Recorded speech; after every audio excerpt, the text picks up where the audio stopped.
शुरू में सीता ने अनाज की कमी के कारण नाखुशी जाहिर की, लेकिन माधो की बातें सुनकर उसका मन पिघल गया। पत्नी ने 2 दिनों तक पिता की तरह उस बुजुर्ग की सेवा की। जब मुसाफिर स्वस्थ हुआ तो माधो उसे शहर की सीमा तक छोड़ने गया। विदाई के समय मुसाफिर ने माधो की निस्वार्थ सेवा का बदला 7 जन्मों में भी न चुका पाने की बात कही। इस पर माधो ने विनम्रता से कहा कि अगर वो वाकई कुछ देना चाहते हैं तो बस इतना वादा करें कि जब भी किसी मुसीबत में फंसे इंसान को देखें तो उसकी मदद कर दें। यही उसके लिए सबसे। चंदनपुर की हवाओं में अब जहर घुलने लगा था। हरि सिंह की ईर्ष्या अब एक ऐसी आग बन चुकी थी जो माधो के अस्तित्व को राख कर देना चाहती थी। उसे अपनी गद्दी की साख गिरती हुई दिख रही थी, क्योंकि गांव का हर दूसरा आदमी अब माधो की ईमानदारी की मिसाल देने लगा था।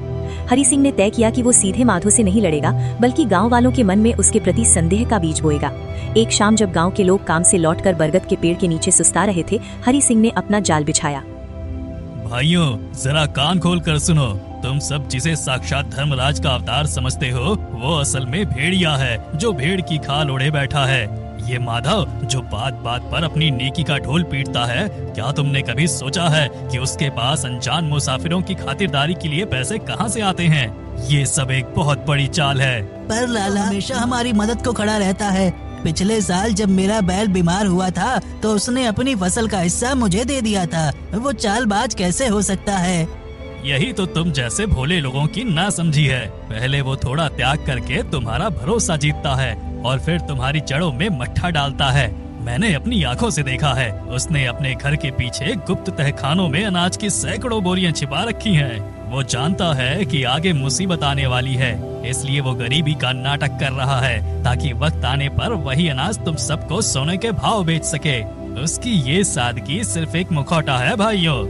हरि सिंह की बातों में इतना आत्मविश्वास था कि गांव के कुछ सीधे साधे लोग भ्रमित होने लगे। कुदरत ने भी गांव की परीक्षा लेनी शुरू कर दी।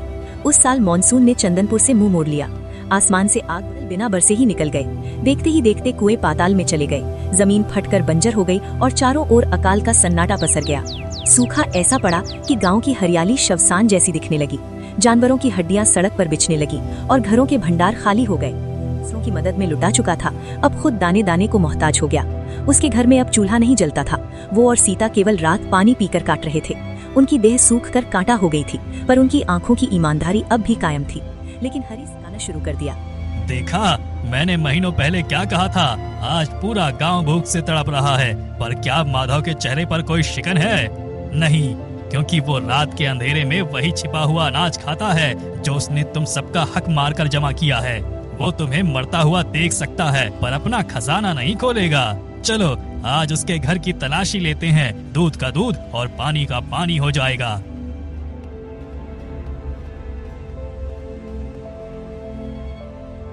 ये नेकी का नाटक। चल बाहर निकल। वो अनाज की बोरियां जो तूने छिपा रखी हैं, हम जानते हैं तू झूठ बोल रहा है। हमें जिंदा रहने के लिए दाना चाहिए, और अगर तूने चुपचाप नहीं दिया तो हम खुद छीन लेंगे। भाइयों, मेरी हालत तो देखो।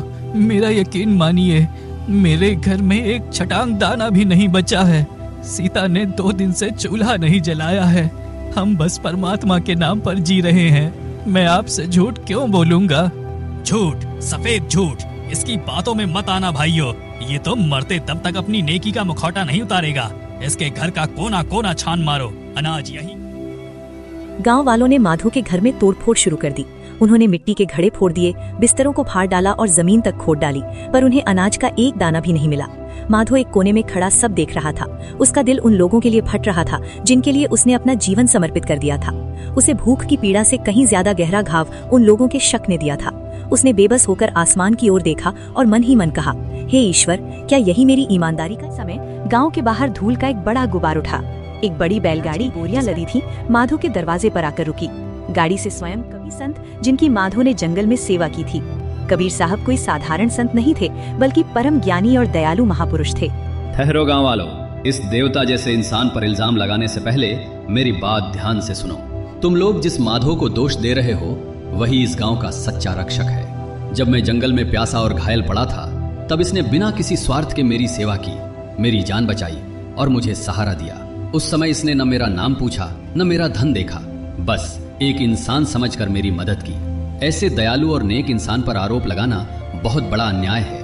मुझे खबर मिली कि इस गांव में सूखा पड़ा है और लोग भूख से परेशान हैं। इसलिए मैं अपने इस बेटे माधो के लिए और इस पूरे गांव के लिए अनाज लेकर आया हूँ, ताकि किसी के घर में चूल्हा बुझा न रहे और कोई भी भूखा न सोए। बेटा माधो, तुमने उस दिन जो सेवा और दया दिखाई थी वही सच्ची भक्ति है। तुमने बिना किसी लालच के एक जरूरतमंद की मदद की थी।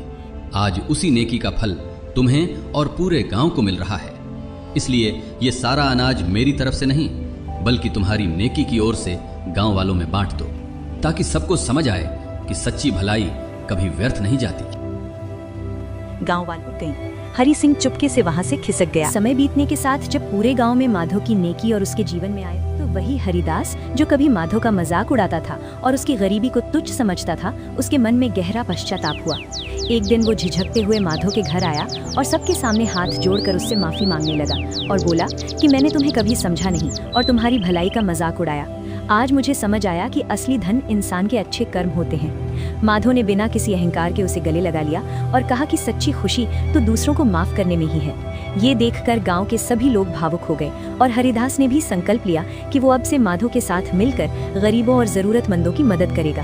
धीरे धीरे दोनों ने मिलकर गांव में भलाई के कई काम शुरू किए और पूरा गांव प्रेम, सहयोग और एकता का उदाहरण बन गया। कथावाचक। इस प्रकार ये कहानी हमें सिखाती है कि नेकी का रास्ता कभी आसान नहीं होता, लेकिन जो इस पर चलता है वो अंत में सम्मान, सुख और सच्ची खुशी जरूर पाता है। बुराई करने वाला भी एक दिन अपनी गलती समझ सकता है, माफी मांगता है तो उसे भी अपनाया जाना चाहिए, क्योंकि यही सच्ची मानवता है। इसलिए हमें हमेशा बिना किसी स्वार्थ के भलाई करते रहना चाहिए, क्योंकि नेकी कभी व्यर्थ नहीं जाती और एक दिन उसका फल जरूर मिलता है। इस प्रकार ये कहानी हमें सिखाती है कि नेकी का रास्ता कभी आसान नहीं होता, लेकिन जो इस पर चलता है वो अंत में सम्मान, सुख और सच्ची खुशी जरूर पाता है। बुराई करने वाला भी एक दिन अपनी गलती समझ सकता है और जब दिल से माफी मांगता है तो उसे भी अपनाया जाना चाहिए, क्योंकि यही सच्ची मानवता है।